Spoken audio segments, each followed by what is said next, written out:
Hello friends. Today we'll be talking about Sir Syed Ahmed Khan. Sir Syed Ahmed Khan was born in the year 1817 and he passed away in the year 1898. Now let's begin with his biographical details. He was born in Delhi in 1817 and he belonged from a reputable background and he received a very high quality education. Like it's said, the society that you live in, helps in the formation of your personality. So from the very beginning, he was surrounded with very influential, reputable, and educated people. And by the age of 18 years, he became well versed in Arabic and Persian and very much skilled in mathematics and medicine. In 1838, his father passed away. As a result, he had to search for an employment and he became a judge in 1846 in Delhi. There he wrote a book that was called as Athar al-Sanadid, and this was a book on archaeology. The name of the books and all his writings are important. They are asked in the exams, as MCQs, one word answers, so you got to remember them. In 1857, he saved the life of women and children, British women and children. You know what that year signifies? It was the year of the War of Independence, 1857. So during that time, he was against any sort of an armed revolt against the British. So he was busy saving lives of the women and children as he was a judge. And as a result of his service, the British offered him a large estate which he declined. Later on, he became a Chief Justice in Moradabad. In 1864, he was transferred to Aligarh, where he continued on with this same service.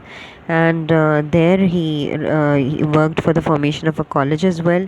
And this Aligarh became the center of Muslim Renaissance. On 27th of March 1898, he finally bit the dust. So this was about his biographical details. Some of the years are very important.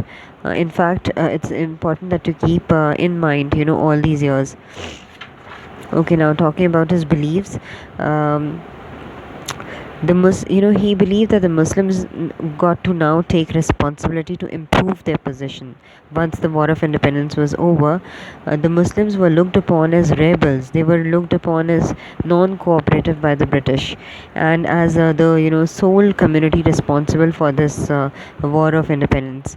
So therefore the Muslims had to change their attitude in order to improve their position, and for that they had to accept the British as their rulers and not just as invaders, because he believed that fighting against the British, who already now established themselves as rulers of the entire subcontinent, was futile. Secondly, he believed that the Muslims should now have a positive approach towards the British, and all the new ideas and technology and their education that they had brought in had to be acceptable by the Muslims in order to move forward and be successful. He tried, his best to bring about a change in the Muslim economical, social, political, and religious fortunes. And he was the founder of the Aligarh movement, which is the crux of all the work that he had done. What was the Aligarh movement? Aligarh movement, main objectives of this movement were: number one, to improve the relations between the Muslims and the British, because these two communities had become hostile to one another. So he had to somehow erase the misunderstandings that had crept between them after the War of Independence, and he worked for it. Secondly, improve the social and economic position of the Muslims, and this was undoubtedly the most important thing that the Muslims had to engage themselves into at that time, because they were now lagging behind. Their status had deteriorated, and for this, for an upliftment of their economic and social position, they had to get a good quality education and also get enlisted in the civil service and also the army of India. Thirdly, to increase the political awareness of the Muslim community, because the Muslim community had been distanced from the main governance of the subcontinent. So for that, political awareness of the Muslim community was essential. So these 3 points are very, very important, because around them will revolve his efforts, the work that he did. So you have to keep in mind what the Aligarh movement was. It was the center of the Muslim Renaissance, and the 3 points, the 3 objectives of the Aligarh movement. Now, moving on to the work of Sir Syed Ahmed Khan.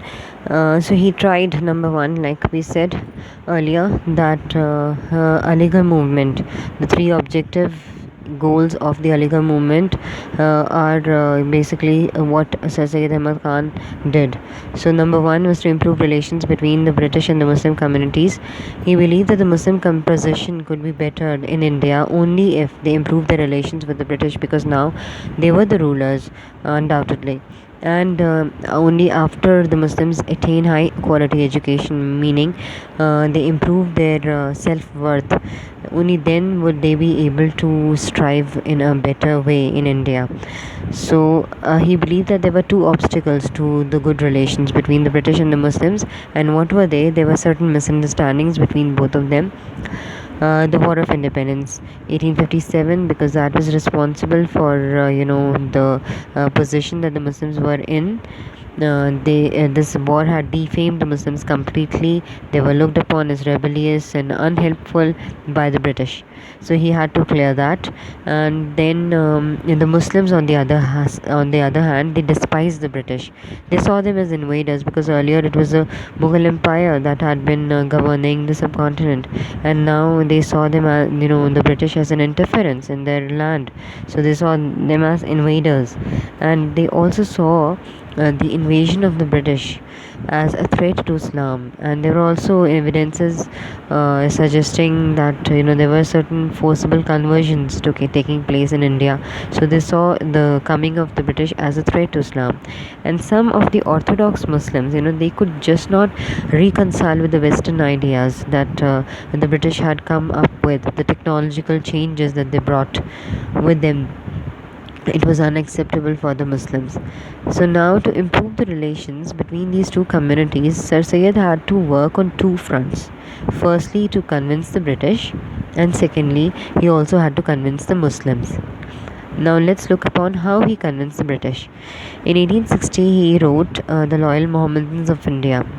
In this indicting, he tried to defend the Muslim image, and he tried to highlight all the good works that the Muslims had done, the loyal service that they had paid to the British government. So, and he also mentioned the names of the Muslim participants, who had worked for the British very loyally. And then he also wrote a pamphlet which was entitled The Essay on the Causes of the Indian Revolution. Now, this essay on the cause of the Indian Revolution highlighted some of the reasons why the War of Independence took place. And according to Sir Syed Ahmed Khan, the reasons were lack of Indian representation in governing India, because the Indians were never represented. So this became a major reason. They were suppressed and they were strangulated. The entire nation felt, strangulated. So there had to be a revolt, a revolution as a response. And there were forcible conversions, like I discussed earlier. There were rumors, but there were also evidences which proved and revealed that some of the Indians were being forcibly converted into Christianity. And then there was this issue of the grease cartridges, so nobody could deny it. Thirdly, there was poor management of the Indian army, because the revolt was from within the army. So he believed that there was a mismanagement within the army as well, which resulted in this revolt of 1857. Now, this pamphlet was circulated, among the British officials, the parliamentarians, the royal family, and all of them. They read it, and as a result, there was a strong criticism against Sir Syed Ahmed Khan. But it was truth, and inevitably it had to be digested one way or the other. So some of them accepted it, and some of them turned completely against him. But then it was a very important step in correcting the misunderstandings between the two communities. Finally, he also tried to clear the British misunderstanding about the word Nazarat, that the Muslims had regarded the British as Nazarat, and the British saw this as an insult. So he tried to clear them that Nazarat actually came from the word Nasir, which meant helper. So this also cleared a little confusion that was there in the minds of the British.